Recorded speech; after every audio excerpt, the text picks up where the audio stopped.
Hi everybody, it's Dave House from Husch, Blackwell. I'd like to welcome you here today to our webinar with our U.S. privacy law update. If you're showing up for the HIPAA webinar, you are sorely mistaken.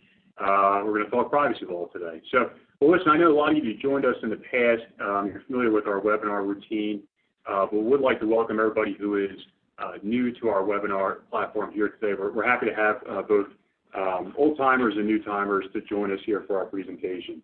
So before I get into the nitty-gritty of what we're going to talk about today, I'd like to introduce you to my fellow speakers here. The whole gang is together. You might be thinking, is there a requirement in Husch Blackwell to wear a dark suit jacket when you take your photograph? But there's not. But Megan did not get the memo to wear a light shirt, unfortunately. Broke the chain there. But that's our gallery of speakers. We've got Malia, Megan, Renee, Bob, Eric, and myself here today. I think we broke a record for number of webinar speakers, but I think what you'll see in a little bit is there's a lot of content we're going to go through here for you today, and there's a reason why we need this many speakers. Before we begin, I'm always required to give some housekeeping items. The first one is questions. You have the ability to ask questions during a webinar.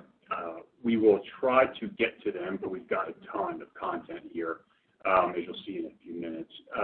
But if you don't get an answer to your webinar question, that's okay. We will circle back with you and try to shoot you an email in the coming days to get you answers. I think people know they've gotten emails from me on Saturday night, Sunday mornings, with response to webinar questions. We try to keep track of all those. Another item is CLE credit. This is approved for CLE credit, a number of jurisdictions, and I think that's in the invite if you need more information. I think there's information on your screen as well. You will get an email tomorrow with a copy of the recording. If once was not good enough, you can go back in and listen to us again. Probably skip the intro section that I'm giving now. But you get that recording tomorrow. It'll have a link to the deck as well, and it'll have your CLE information. And I think there's actually a copy of the link that you can download on the platform now. Okay, we got through that. So if you've attended my prior webinars, or I say our prior webinars with Husch Blackwell, we really like to start off these webinars with a roadmap. The concept here is you know where we're going with stuff. You can anticipate it. What we're going to talk about, and there's really no mystery to how we're going to proceed here. One item that we've added to the menu today is number 4 at the bottom there, the New York Shield Act. In the original invite, you will not find New York Shield Act there as one of the topics we're going to address. But as we were putting together this webinar, we thought, the Shield Act's coming up. It's actually next month is when the information security provisions become effective. So we wanted to highlight those, and Eric's going to jump in towards the end, and he's going to give you an overview of what you need to be thinking about. But we're going to get you all the state privacy law stuff first. Okay, so having said that, let me now turn it over to Bob, and he's going to give you the CCPA update. Good morning or afternoon, everyone. This is Bob Bowman. If you're a regular attendee, you're familiar with me. If not, I'm a partner here in the IP group, and just Dave and all the crew on privacy law. So just going to kind of review the regulations here, the state of the regulations. The draft regulations came out on October 10th. In early December, they had 4 public hearings and some written comments, and the AG's office took that in. As you can imagine, there was a fair amount of input that people wanted to have on the final regulations, and they received over 1,700 pages of written comments. So as you're aware, that the law, CCPA, went into effect on January 1st. As of February 4th, we are still waiting on the final regulations to be issued, noting that enforcement is currently scheduled to begin on July 1st. So we're a few months away without a final roadmap. But AG's office has stated that they don't expect significant changes. However, if there wasn't significant changes, one would think that they would have already issued the regulations by now. So some of the delay may put that into question. And as you can expect, when those final regs are issued, as we've done before, we'll have a webinar. We'll review it, process it, have a blog post, and then have a webinar within a few days summarizing any changes in the regulations and then any additional things that we think are relevant. As I mentioned earlier, the next real, besides for the final regulations issuing, the next real deadline or timetable of interest is July 1st, 2020, in enforcement. We've included a few quotes from the Attorney General's office. Some of these are kind of contradictory, but I'd like to point out a couple. Where their enforcement is going to start. We will go after the areas where the largest populations are impacted. And if we will look kindly on those that demonstrate an effort to comply. I think this gives people some solace in that, right now, although there's many different approaches as we'll get to later, doing something is better than nothing. And so, if you've kind of been sitting on the sidelines waiting for the final regs to come out, that's fine, but we would suggest, starting sooner rather than later. The one final thing here is that, if they, being you all, are not operating properly, the Attorney General will descend on you and make an example out of you. So that's kind of a little bit contradictory to some of those other quotes. It's not a gotcha regimental law, but we'll move forward from here. One particular note is there's been a lot of industry pushback, particularly related to the failure to get final regulations and the timetables involved. And on January 29th, 5 of the nation's leading advertising and marketing agencies sent a letter to the Attorney General's office just to ask that enforcement, instead of starting on July 1st, will start 6 months after the final regulations are issued. Like everybody, they've argued that they'll need more time to comply once the final regs are issued. I think this is kind of an example of the uncertainty that everybody is facing with not having final regs, not really having a clear roadmap from the California regulators as to how to proceed. I'll turn it back over to Dave here. Yeah, thanks, Bob. So, a question that we keep on getting from clients in the first month the CCPA has been rolled out is, what are you observing in the field? And as you might imagine, part of what we've done is not only stand up our own clients' privacy policies, but we've looked around at what other businesses are doing to try to get a gauge of what's going on out there. There's been a few articles written. I think the Washington Post had a good article a couple weeks ago on trying to take a temperature of what's happening. And, to sum it up, I've got 4 first-month observations, but to sort of just sum it up, wide variation in approaches, I think, is what we're seeing. And, out of the box, the number one item that we've got right there is there's a lot of businesses that just have not put up CCPA disclosures yet. You come across those time and again, just looking at privacy policies for various types of entities. There's obviously a ton of CCPA disclosures out there, but it's not across the board. There's a lot of companies that need to get them up. And then for the ones who have them up, there is, and this is, to be expected, given if you've spent any time with the CCPA, it's not exactly a beacon of clarity. There's inconsistency in approaches, right? So the online privacy policies themselves, and I don't want to name names. That's not what we're here to do. But if you sort of pick an industry, and then you say, well, let me think about like the top 5 players in this industry, and you look around their websites, you will see wide variations in how they're approaching CCPA disclosures. And it's really interesting, right? I mean, if it's the same marketplace, the same types of people, all that stuff, and there's wide variation. And then if it's across industries, there's really no commonality. Different interpretations of sale, that's not to be unexpected given the ambiguity in the definition of sale. And then vendor contracts. A lot of clients that we've talked to are expressing concerns about how vendor contracts are being handled. about pushback on service provider terms and things of the like. So if you're seeing this out there, you're in the herd, so to speak. There is an increase in cookie banners. I feel like on January 1st, we just saw a real prevalence in the use of cookie banners. Obtaining consent for the use of cookies, disclosing the existence of cookies, and even some that are just making people aware as you approach a website that the privacy policy has been updated, you agree to the privacy policy, those types of things. And I'll talk about that in a little bit later. And number 4, consumer requests are being made. This was not a January 1st and nothing happened. Requests are coming in the door. What I should say, though, is it is very heavily dependent upon the type of company, which is also to be expected. If you're a business-to-business company, you're probably getting less flow. If you're a business-to-consumer, you're probably getting more flow. But we are seeing a number of requests out there that are coming in the door.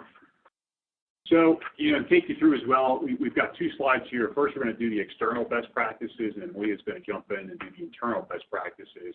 But I want to just kind of leave you with our initial thoughts, a whole month in, right?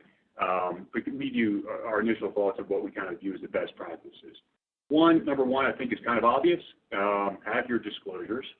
It's time to be working on those, right? No real mystery there.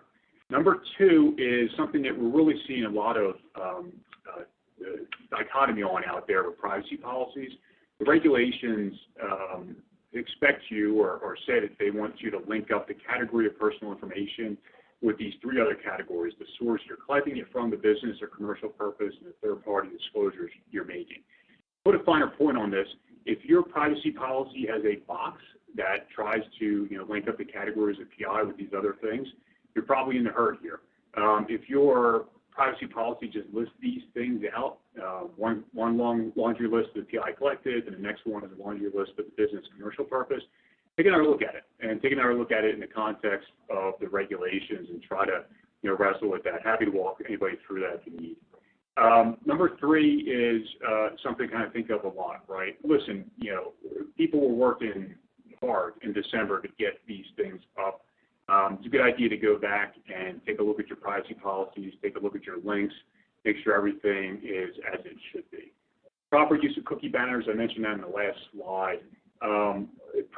Very much seeing a number of cookie banners popping up. These are the things that, if I'm speaking Greek to you, this is essentially, when you go to a website and it asks you to, click a button to accept or press OK.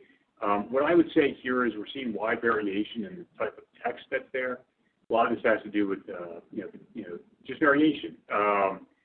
With respect to the CCPA and interpretations, we've got a very deliberate reason that we use our language that we use with our cookie banners for our clients. This is what I would just say, right, is understand why you're using them and understand the purpose of what you're trying to achieve with these. And if you can't articulate those, then do a double take on it and go back and try to figure that out. And then the number thing, best practices is really marrying up what the draft regulations are saying you should have as far as your methods of receiving requests. What I'm thinking of is like interactive web form, right? So the draft regulations, and they're draft, but a lot of people are driving a compliance towards them, and that's been our goal with our clients, is they say that you should use an interactive web form for receiving a request to access.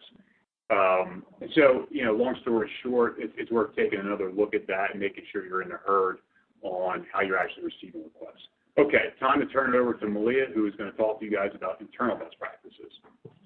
So in order to drive towards those external best practices that Dave just went through, a lot of work needs to be going on behind the scenes. So as in prior webinars, we've discussed the idea of completing a data inventory. Whether you're still in that process or haven't started, this is really the foundation for driving compliance. You need to really have a handle on your data, and as you'll see, we go through this presentation, any effort you put into that now is not going to be wasted. Also use this as an opportunity to clean house. So to the extent you don't have any data retention policies or have data that you're really not utilizing, getting rid of that data now will serve you in the future, because a lot of these new privacy laws are going to have some obligations there as a business. Also, per the proposed regulations, you need to have a documented verification process. So to the extent you haven't received any CCPA requests, you're going to want to start working through that process so that you're prepared when and if they come through. So as part of that, verification is going to depend on the type of data that you have, but you're going to want to build that into a larger response workflow depending on the types of rights, whether you're going to have opt-out rights available if you're selling data, otherwise access, the right to know, and the right to delete. And also, as part of the proposed regulations, there's record-keeping requirements. So working into that response workflow should be this idea of creating some sort of ticket log and collecting and recording the responses to any CCPA requests you receive. And as part of your data inventory and part of your disclosures that Dave went through, you need to be identifying, one, whether the information that you're collecting is at all being sold or otherwise disclosed to other entities or third parties, and identifying whether you can categorize those data transfers as service providers, meaning having contracts in place with certain service provider provisions that are set forth in the CCPA and the proposed regs. So that's a deeper dive analysis that you should do once you have your public-facing privacy policy up. And you can always go back and update that table that Dave was discussing. Also, there's a training requirement. So all individuals who are responsible for handling consumer requests, they need to be informed of this CCPA and additionally how to direct consumers to exercise their CCPA rights. There's different ways that companies are handling this training requirement, but once you go through your data inventory and have much of the CCPA documented essentially in your privacy policy, it's definitely a good starting point. And then lastly, just privacy by design. As I mentioned earlier, we're going to be going through all these potential new bills that are coming up, as well as CCPA 2.0. And so being proactive and preventive, making privacy a priority as well as security is really going to help you, especially as you're going through a data inventory process and identifying some weak points. And then I'll hand it back to Dave to wrap up our CCPA discussion. Yeah, thanks, Malia. So it may be hard to believe, but there's already one amendment to the CCPA that's under consideration right now. It's AB 713. The last activity of this one was January 23rd. It's healthcare related, so working with those exemptions related to healthcare industry.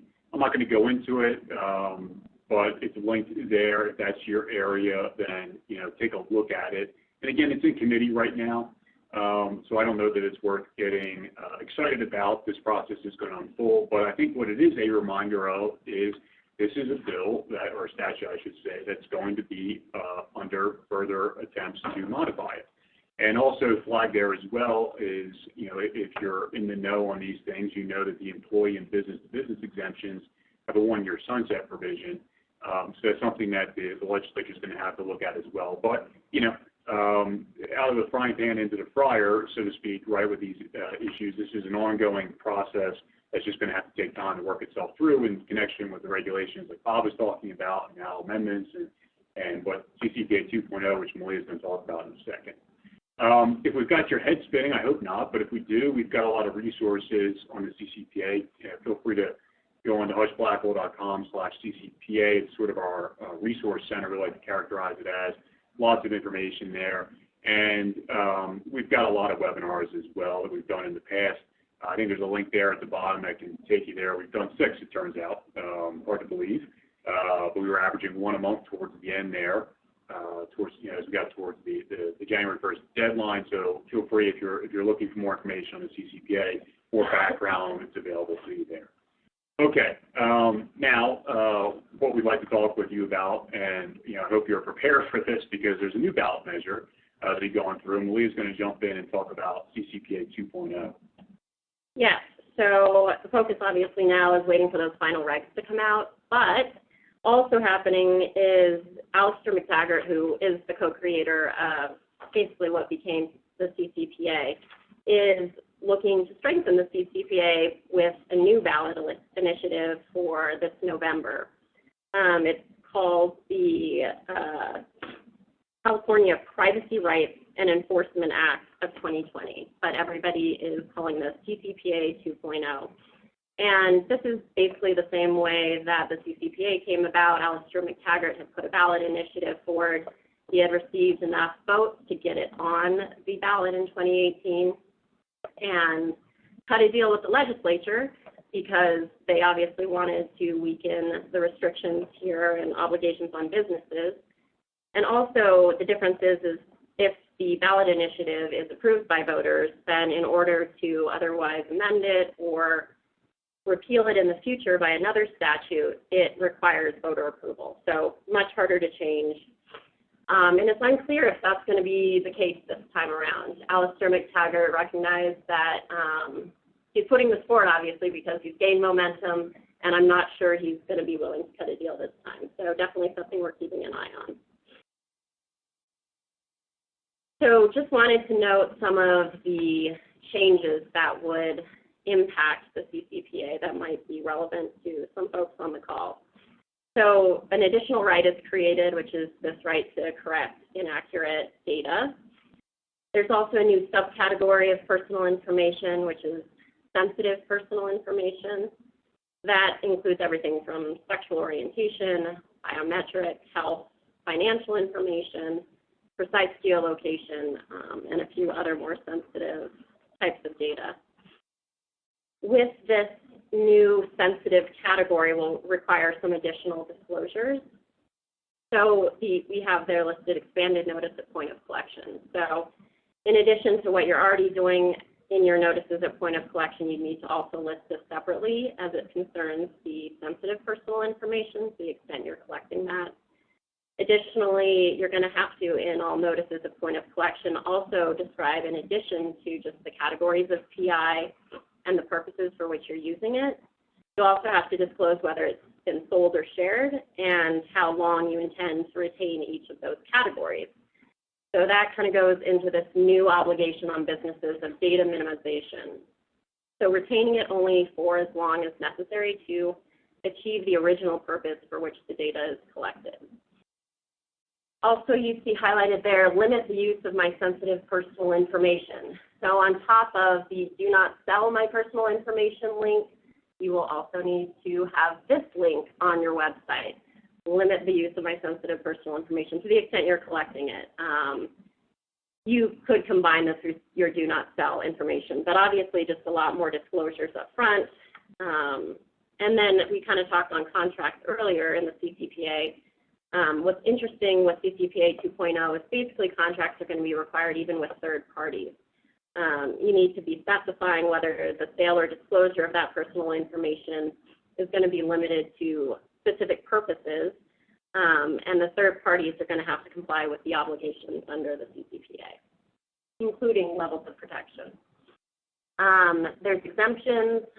Just to note, the federal farm credit associations are now going to be excluded, and the existing business-to-business and employee exemptions are going to be extended to January of 2023. And then most notably, the CCPA 2.0 is establishing a separate government agency that's going to be enforcing privacy rights. This is obviously the biggest impact here because if we have an agency dedicated to enforcing and implementing these rules, then compliance is definitely going to need to be a priority if it isn't already for your business. It's going to contain 5 members, and it's going to they're going to have expertise basically in privacy technology and consumer rights, and there's going to be $10 million annually appropriated to this agency. This is something we wanted to highlight as well is because even though the November 3rd is when we would find out if voter approved, there's some earlier deadlines here. So currently Alistair McTaggart is collecting signatures on this. He has until the end, well, April 21st specifically. So in the next 2 months he needs to collect over 620,000 signatures. There's really no concern there. He collected well above that in 2018. The next big date will be June 25th. So once he gets the signatures at the end of April, it'll be on the Secretary of State's desk to then certify that as a ballot initiative for 2020.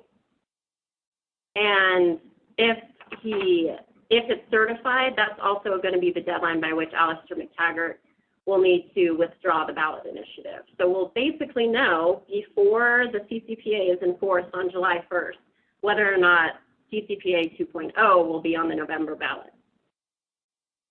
If it goes on the November ballot, then we will know 5 days after that election whether it was voted with majority vote. And it will have some provisions that will be operative immediately. So, for example, extending the business-to-business and employee exemptions. The agency will be established. They're going to have appointments within the first 3 months to that board, but they won't have the ability to investigate. And then come January 2023 is when the CCPA would be fully operative. So in that interim time, existing CCPA would be the law. So it'll be an exciting year just for the CCPA alone. Yeah, thanks, Malia. And just to sort of emphasize one point that Malia made on this is, you know, if you lived through the ballot measure the first time, you'll recall that, you know, the legislature went to McTaggart and passed the CCPA in very short order, 7 days, as legislation to avoid a ballot measure. Unclear if that's something that would be in consideration here, or whether McTaggart really just wants to lock it in. There's a lot of statements he made when this came out about this concept of, you know, this evolution of privacy law in this country, and, you know, trying to set CCPA as a floor for and a model for this privacy legislation. And it's actually kind of really relevant to what we're going to be talking about, which is analyzing the proposed state privacy laws that have come to play now. So the list of states so far, I say, there are 12 states that have jumped into the fray with respect to these new state privacy laws. And this is only, we should say, since January, when state legislatures have opened up. You know, there's, you may be thinking, hey, I thought the number was higher. That would be like 2019. There was a number of states that considered legislation in 2019. What we're going to focus on here is legislation that's been proposed just in the last month or so. So you have the list of states there. Like I said, there's 12. The first caveat is we expect to see legislation also proposed in Colorado and New York. There was a recent article in Forbes back at the end of December that talked about the New York legislation. You know, so that's been working its way through. It's my understanding from looking at that is it's under revision right now. But, you know, the legislation, at least in concept, is supposed to be much similar to a GDPR type legislation as opposed to the CCPA. If you're familiar with GDPR, you're talking about like things like upfront consent and that type of stuff. And in Colorado, there's a lot of talk about proposed legislation in the state as well, but we're not going to focus on what may come. We've got enough to focus on what we've got so far. In this list, it's worth noting a few updates here on this laundry list. First, New Jersey had 2 bills that were pre-filed. The second one, 2188, 2188, and S236, that was withdrawn as of January 30th, 2020. So we can cross that one off the list. We won't be talking about that one. Virginia had the Virginia Privacy Act, HB 473. That was continued until 2021. So we also won't be talking about Virginia in this context as well.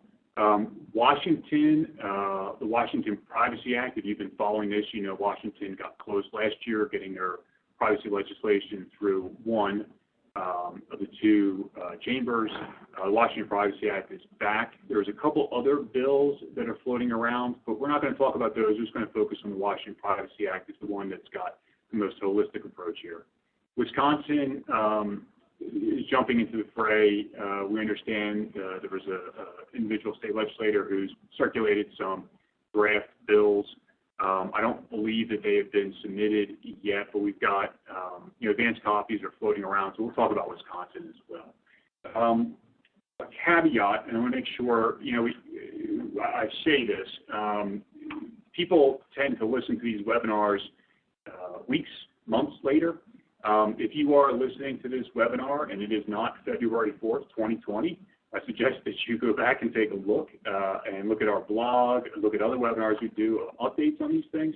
What we're going to talk about is this legislation as it was introduced. There's no doubt in my mind that these pieces of legislation, to the extent that they're further considered, are going to undergo amendments. So just understand that the information for today is as good as today. I mean, literally, last night, going back and working on the slides here, saw the New Jersey one had been withdrawn, the second bill there had been withdrawn. So this stuff's going to be updated on a regular basis. Maryland, probably worth noting, Maryland has a February 26th hearing on its bill, and Nebraska has a hearing today, actually, on its bill. So I think, to put a final point on this, it's just going to be a busy winter/spring as these bills are being considered. I think we'll see more states jump in. It's probably also relevant to say a number of states that considered legislation last year, think of like Texas, do not meet every year. Their legislatures do not meet every year, right? So we're not going to see the same list of states that we saw last year necessarily because of that. But I think what we'll see is other states that are jumping in. And actually, I should note one more thing as well on that. So Hawaii has those two bills, right? They're the third down from the list there. We're only going to be talking about the one that was introduced in 2020. There's a bill that was carried over from 2019. The reason I don't want to talk about that one is because it was basically a CCPA copycat, and it hasn't been updated yet to reflect all the amendments that happened to the CCPA. So I think it's just something that in my mind, it's kind of stale legislation, right? I'd rather focus on the one that was submitted this year. Okay, so if you are, and I should say this, so what we're going to do is we're going to go through this legislation by topic. I think if I sat here and I went through each piece of legislation on a state-by-state basis, you would die of boredom. So in lieu of that, what we're going to do is do it by topic. And I think that's really the relevant aspect right now, right, is how are these laws coming about these various issues, and what's the variation in which they're addressing these various issues. I think that's really what the significance is of this legislation. But having said that, if you are interested in doing a deeper dive into specific pieces of legislation, we have been rolling out blog posts on individual pieces of legislation. Those are the ones that we've done so far, 6 articles. We will continue to do them as over the next couple of weeks. I encourage you to go onto our blog, fightbacklaw.com. I encourage you to subscribe if you're not already, if you are interested in tracking this.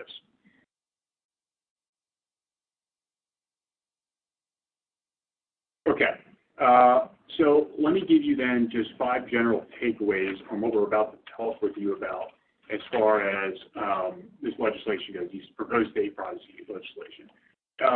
One, and this is really sort of the problem, right? And this is the reason why we're seeing a push for federal privacy legislation. There is no consistent approach, no consistent template in how these laws are coming about. To give you more on that, what I say there is it's CCPA in spirit but not form, right? You will see there's a couple states that have done like CCPA copycat legislation. By and large, that has not been what states are approaching this. They are borrowing, some are borrowing CCPA concepts, but they're doing whatever they want to do within that context. Others are looking for GDPR type concepts. If you're familiar with the Washington Privacy Act, you'll know exactly what I'm talking about. And other states are making it even more difficult. They're sort of just blending things together, right? Blending various terms, blending various concepts. It really is a hodgepodge of approaches here. There's not something I could point to and say, yes, this is the prevailing format for how these bills are being rolled out. Number 2, and this is if you spend any time with these bills, there is no doubt there is extreme variation in the approaches and how much these bills address. A number of these bills are very fleshed out. the Washington Privacy Act is fleshed out. It's been under consideration for multiple times. Issues have been addressed. It's been debated. Things have been added. Things have been tweaked. Right.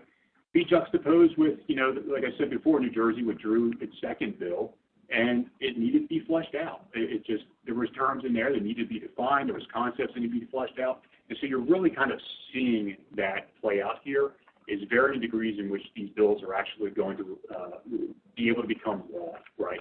And become law in a way we're actually going to be able to deal with them in a practical way and drive it compliant. There's different definitions of relevant terms. Sale is a big one. If you're probably, thankful maybe to hear that, upset to hear that. I don't know. It's hard to say. I mean, depending on the way you look at the words or the definition of sale of the CCPA, there's variation. Other state laws are looking at this a lot differently as well. Different exemptions, we'll go through those as well. We're going to talk about the GLBA and the HIPAA exemptions in particular, but there's different types of exemptions. One commonality here, number 5 there, is that they've all got this focus on right to opt out of sales. Now, of course, the issue becomes what is the definition of sale, but they do have a common focus on the definitions of sales there. Okay. So what we're going to do now is we're going to go through a number of slides that talk about the types of topics. Right. We're going to address these topically. The first one we're going to talk about is what entities are covered. So try to hit this from a lens of the CCPA perspective, because that's probably what you are familiar with right now. The CCPA, of course, it's a for-profit legal entity. That's $25 million or more in annual gross revenues, to 50,000 or more consumer households with devices, or a data broker, right? And I refer to data broker, and that's basically if you're making 50% or more of your revenue from selling California resident personal information. So a number of these statutes track that model, but a number of these statutes do not, I should say bills, statutes, the legislation it is, do not actually, in fact, track the CCPA's definition. There's wide variation on this stuff as well. So, for example, if you look at Arizona, it does not have that for-profit requirement there, right? So if you're a university, and we oftentimes have a number of universities on our webinars, it's something you're going to want to take a look at, right? Florida as well. Florida is borrowing, Florida's bill is really a copycat of Nevada, and Nevada's Online Privacy Protection Act and the California Online Privacy Protection Act is really a copycat of that. So it has a whole different approach to it. Hawaii is basing its definition on the definition of business within its consumer fraud statute. So a whole different approach there as well. And then you see this group, Illinois, Maryland, Nebraska. They're tracking the CCPA. By and large, Illinois doesn't have this monetary threshold, but they're tweaking it, right? They're tweaking it. They're excluding things. We've got the footnotes there, like it does not include devices. It only includes consumers, all that type of stuff, right? And then if you go through to the next slide, then we've got the remainder of the states here. And again, you see this common approach here, or this absence of common approach here, I should say. Wisconsin is sort of point out there, controller. They're borrowing from GDPR and its definition of control. I think the point of all this here is not so much, trying to look individually at all these states and say what's covered, what's not covered. Things can change, right? I think it's, again, to drive home this point that there is an absence of commonality, and as these state laws are, this legislation is considered and potentially passed, it may very well be that as an organization you were not captured by CCPA, but you would be captured by one of these other pieces of legislation if they come to pass. It just really remains to be seen at this point in time. With that said, I am going to go ahead and turn it over to Bob, who's going to walk through the next topic. Thanks, David. So, we start getting into what entities are covered, and now we get into a little more complex area, and that's to whom do these laws apply. And as David mentioned before, this is kind of becoming a quagmire, and so, if you're a national company with employees in different states and customers in different states, even if you're a B2B company, you're going to need an attorney who understands all of these laws and how they interact. And so this is kind of, to the extent these make it through, this proposed legislation makes it through, but the CCPA came out with an employee exemption and kind of a business-to-business or a commercial exemption. And you'll see, in the next two slides that there's a number of states that handle this differently. So some exclude employees from the coverage of the laws, some include employees, some exclude commercial, and some include commercial. And so that distinctions are going to be very important as you work towards compliance. Just for example, Arizona exempts both employee and commercial. Illinois excludes employee but includes commercial. And Nebraska is similar to Arizona. And I think on the next slide, they're still kind of interesting with, Washington excludes those, and then Wisconsin excludes employees but includes commercial. So it's going to be kind of imperative that we stay on top of these laws and their coverage areas, and that you adjust your policies in internal operations to the extent you operate in any of these different states. That's all I have to say on that, and I'll turn it back over to Dave on the GLBA. Yeah, thanks, Bob. So one of the frequent questions we get, from this is when these topics come up are things like, how are they approaching financial institutions covered by the Gramm-Rich-Blount Act, right? So what we tried to do in the next couple of slides is address that, give you an overview. And so to explain this slide just a touch, when I refer to an information exemption there, what I'm referring to is the CCPA's approach on the GLBA, right, where it's exempting the information, it's not exempting the entity overall. So when those are checked there, like Arizona and Illinois and Nebraska, think of CCPA type terminology, right? Entity exemption is exactly what it is, right? They're actually exempting the entity itself. As I mentioned before, the Florida statute is a copycat of last year's Nevada Online Privacy Protection Act. The Nevada statute existed before last year. It was implemented a couple years ago. But if you're in the GLBA space, I know they went back last year, they tinkered with it, added in this right to opt out of sales, which is a much different definition of sale than in the CCPA, but they actually roundabout excluded entirely GLBA regulated entities. Since Florida is a copycat, it's got the entity exemption, okay? And then there's the third box, which is the none box, and so those states just aren't really addressing it. Maryland is an interesting case because it's a right to opt out piece of legislation, solely focused on right to opt out of disclosures. We'll go over that in a second with Malia. But again, not really focusing on exemptions. And then to complete the list of states here, you see the remainder list here. And really, I think if there's any prevalence here, there seems to be that people are focusing on the information exemption from the CCPA, not the entity exemption, and a few states just aren't looking at exemptions at all. With that, I'm going to turn it over to Renee, who's going to talk about the HIPAA-related exemptions. Hi, everyone. As Dave said, I'm here to talk about the HIPAA exemptions under all of these different proposed bills. For those of you who are here today and have been following David in the webinars and the blog posts on the CCPA, you're probably already familiar with the CCPA's exemptions for certain types of information and entities as they relate to HIPAA.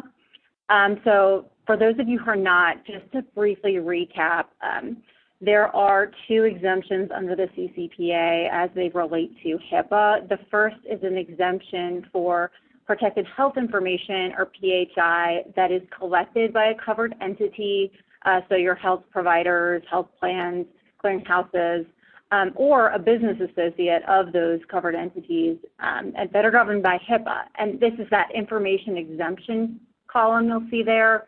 The second column is going to be your entity exemptions, and these are your covered entities under HIPAA, or in the case of, I believe it's Florida, it also includes business associates, to the extent that those entities are maintaining the patient information in the same manner as PHI.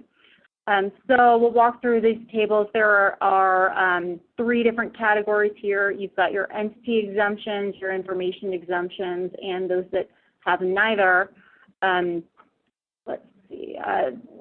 Here you've got Florida, which is the only state that has an entity-only exemption. However, one thing to note is that the way the Florida bill proposes the entity exemption, it includes any entity that's subject to HIPAA. So unlike the CCPA, it's going to include your business associates that are performing functions or activities on behalf of a covered entity that include access to PHI. For your information exemption states, you've got Arizona, Illinois, Nebraska. There are a few on the next slide as well that take this information exemption approach, which seems to be the more common approach across the states. There's also a handful of states that do not include either the entity exemption or the information exemption, such as New Jersey, Vermont, Hawaii, I believe, was one on the previous slide. However, that one has a more limited definition of personal information in the bill. So what this means really is that, like David pointed out earlier, these states are not taking a uniform approach. They're not all simply following the CCPA, although there is that one state, New Hampshire, that looks like it does take a similar approach to the HIPAA exemptions. On the information-only states, those exceptions are going to be pretty broad and likely broad enough to handle a PHI that's covered by your covered entities as well as your business associates. For the states that adopt an entity-only approach, like Florida, we're going to hope to see, like Florida does, that it's broad enough to cover business associates in addition to covered entities. So I think the takeaway here is that if you're a healthcare provider or another covered entity or a business associate that's working with a covered entity and you're planning to rely on either the entity or information exemption, take a look, because the states do take a different approach and they might vary depending on where you're performing business, and it's important to make sure that the information that's covered by those exemptions is going to be broad enough to protect your operations. Thanks, Renee. Megan's going to jump in and talk about what information these various proposed legislation cover. Hi, everyone. I'm going to go over the types of information that would be covered under the proposed bills. For our purposes, we place the bills into 3 categories: CCPA, CalAPA, and GDPR-like. As many of you are aware, the CCPA defines personal information much more broadly than most U.S. privacy laws, and it includes an extensive list of enumerated data elements in addition to obvious identifiers such as name and physical address, email address, etc. So some other states like Illinois, Nebraska, New Hampshire, and New Jersey are taking a similar CCPA copycat approach, as they've previously discussed, and they're drafting these broad definitions of personal information that include an extensive list of data elements. In contrast, we have other states, such as Florida, who have modeled their definition of personal information after CalAPA, the privacy notice statute predating the CCPA. CalAPA uses the term personally identifiable information, and unlike the CCPA, this definition only includes 6 enumerated data elements. So CalAPA's more limited definition may result in discrepancies across the states, as information collected by browsers, such as cookies and IP addresses, might be identified as personally identifiable information under CalAPA, depending on how the information is stored. And this is clearly a contrast to how the CCPA defines personal information, as it includes information collected from your web browsers.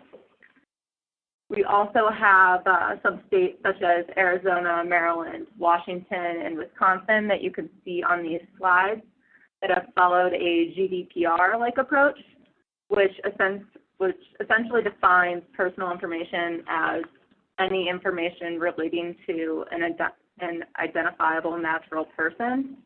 And we kind of classified this method as we see it when we know it approach, where states are choosing not really to define the term, but we'll say that they define it when they recognize it.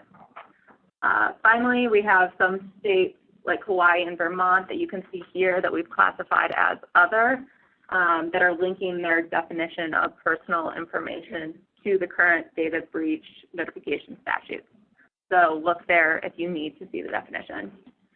Now I'm going to turn it over to Malia to discuss the rights provided in some of these proposed bills. So just to quickly touch on that, since most of you are familiar with the various rights, New Hampshire is the CCPA copycat, so they're only going to have that right to know and access, deletion, and the right to opt out of sales. Washington and Illinois go a step further by adding the right to correction. Arizona is the only one to provide all the CCPA rights, as well as this right to restrict processing and the right to correction. And then Florida and Hawaii are simply opt-out bills. And then there's going to be deviations in how these rights are defined for each of these states. So for example, Illinois, the right to know includes the specific contact information of each third party and affiliate to whom the personal information is sold, so not just categories like the CCPA, where the burden is really on the business there. And then Maryland has the right to opt out of disclosures. And so that could be interpreted much broader than sales, for example, under the CCPA. So we will hand it off to, are we on? Oh yeah, back to Dave. Yeah, thanks, Malia. And just sort of, we'll give you a second to look at this next slide that has the rights on for the other proposed bills. Just to sort of, again, to drill home, we see this commonality in the right to opt out of sales, with the exception of Wisconsin there. Wisconsin's got this GDPR basis, right? So they're looking for upfront consent as opposed to right to opt out of sales. And then Vermont's got a really sort of limited focus as well in this legislation. So again, sort of just to drill it home, different approaches in the rights that these bills are trying to hit on, some broader than the CCPA, some more restricted than the CCPA. Just to hit on two other topics before I turn it over to talk about enforcement. We get this question about whether we're going to have to update our privacy policy. All but Maryland do have provisions that say they want you to update your privacy policy. Maryland would require this opt-out of sale link. Again, it's an opt-out bill. Another interesting concept that we see in the Illinois and the Washington bills is this concept of having to engage in an upfront process where you are conducting a risk assessment for your processing activities. It's phrased differently in the bills, but that's sort of like a summary way of addressing it. Really stealing from a GDPR concept there, right? Not a CCPA concept. It's really a European Union one. And we see that in a couple bills, Illinois and Washington. And again, I mentioned in Washington in the past about being a fleshed out bill. Illinois really is as well, a fleshed out bill. It was around last year. They've come back, tinkered on it, and I think you see these bills that were considered last year and they've come back again, that there's more thought put into it. So now I'm going to go ahead and turn it back over to Megan, who's going to just bring you up to speed on how these bills go about enforcement. Thanks, Dave. I'm going to provide a quick overview of the enforcement provisions that we're seeing in some of these bills. Notably, some bills do not contain enforcement provisions, as the drafters either might have mistakenly left them out, or these enforcement provisions are going to be incorporated as part of the larger statutory scheme, so depending on where the bill is ultimately placed in the legislation.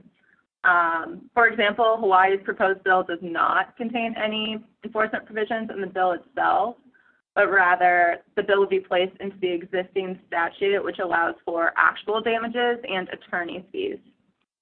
However, most states provide for statutory damages as a result of data breaches, and these statutory damages must be brought by the Attorney General. So in regards to data breaches, consumers in states like Illinois, New Hampshire, and New Jersey, as you guys can see here, would be permitted to sue for statutory damages so long as the data breach includes a subset of personal information, as we previously discussed. This is a private right of action, but that action is merely to recover statutory damages, and it does not provide consumers a private right of action for the data breach itself. However, I think on the next slide or previous slide, you can see that Hawaii provides for actual damages, meaning that the injured party is entitled to sue under the statute, and they can recover the cost of the actual damages sustained as a result of the violation. With that, I'll turn it over to Eric to discuss the effective dates and the New York Shield Act. Hi, good afternoon, everybody. This is Eric DeLay. So with the topics that we've gone through already, we've covered who needs to know about these things, what you need to do to comply, and why you should care from an enforcement perspective. So let's wrap up those questions with when do you need to worry about these obligations. This slide and the slide afterwards will show you that, as Dave's mentioned, these are hodgepodges of effective dates. Really, the earliest ones that are currently being contemplated are July 1st of this year. And I do want to point out that here for New Jersey, that is not a typo. That really is what is in the bill right now that says January 1st of 2020. Bob talked to you during the CCPA regulations discussions that the regulated entities and the covered entities are going to advocate for postponing effective dates to try and delay the time in which they're going to be held obligated to the rules. Dave talked about the hodgepodge of the legislative efforts and what we are going to see in each law. And with the effective dates, we're seeing that, and these effective dates may change as the bill makes its way through the legislative process. Keep in mind, the New York state law that I'm going to talk about next will be one example where you have, in a sense, a two-tiered effective date. The Shield Act covered two main concepts of law, one of which we talked about in our webinar last year, and that was amending the existing laws on breach notifications and disclosures. That portion of the law went into effect in October of 2019. The second part of the bill, which is getting the attention now, is the reasonable safeguards provision. And as you can see on this slide, that component of it goes into effect March 22 of this year. So what do you need to worry about, and who is going to be covered by it? The New York Shield Act is another one of these examples of a long-arm jurisdictional reach. It's going to apply to any person or business that owns or licenses computerized data containing private information of a New York resident. And let's show where it is similar and where it is dissimilar from a CCPA, just by way of example. It has that reach outside of the state's borders. It doesn't require the entity to be doing business in New York. It's just a question of, do you hold the data of a New York resident? In contrast to the CCPA, it does not have the eligibility trigger, such as the for-profit status or a revenue threshold. So as Dave mentioned during his discussion on the hodgepodge legislation that is making its way through the states, this is another example of it. Some of the terms that the laws use, as Dave mentioned, are not being developed in a vacuum. They're relying on other laws, other regulations, and other concepts. And one of the ones that I want to point out here is the reasonable safeguards that New York is expecting you to follow have multiple components that are important. A covered entity is going to be required to develop, implement, and maintain an information security program. And the other part of my practice area is enforcement defense work involving state and federal agencies. And those words of implement and maintain a program are, in a sense, those buzzwords that allow an agency or an enforcement entity to come in and Monday morning quarterback what you as a business were doing and what you did wrong. And because something went wrong, you obviously failed to implement or you failed to maintain your program. So be mindful of that this law is putting a continual obligation on the entities that are covered by it to be paying attention to and making efforts to protect private information. The other component that's on there in the second bullet, we see these terms are probably familiar to those of you that have been dealing with data privacy or information security. Reasonable safeguards that are going to protect security, confidentiality, integrity, and the one that's not in the New York law but we often hear bandied about in other laws and regulations is going to be availability or accessibility. Those terms and those concepts come out of the Cybersecurity Information Sharing Act. They come out of HIPAA as well for protecting private information. What the Shield Act is going to require an operator or an employer and a business entity to do is implement safeguards that are going to tackle administrative protections, technical protections, and physical protections. And those three pillars are also covered in GLBA for those of you that are already working in the financial services industry and are familiar with those elements. The Shield Act in the bill itself has examples of the technical safeguards that you need to implement and the physical safeguards. Some of them are going to be having a risk assessment performed. It's going to be the idea that we talked about of designing your program in order to protect the information, conducting testing, and monitoring for breach disclosures. And on the physical side, as Malia mentioned earlier, on the best practice side of things, making sure that you are physically disposing of the data that you no longer need. So what are you required to do? You basically, if you are covered by this law, need to implement a data security program. And one of the elements of that is going to be not only do you need to identify people that are going to be accountable for it, you need to conduct a risk assessment and then look at the foreseeable internal and external risks that could cause a data breach, and then develop efforts in order to minimize the chance of that happening. Along with that, you should be performing due diligence reviews of your vendors. Find out, are they able to perform the work that you have tasked to them? Are they contractually obligated out of your agreement to protect the private information that you have? And from a best practices standpoint, start thinking about what type of cyber insurance do they have? Do they have the means and the ability to protect your information? And how often are they conducting their own risk assessment and running their practice events to prepare to respond to a breach if it were to happen? Next slide.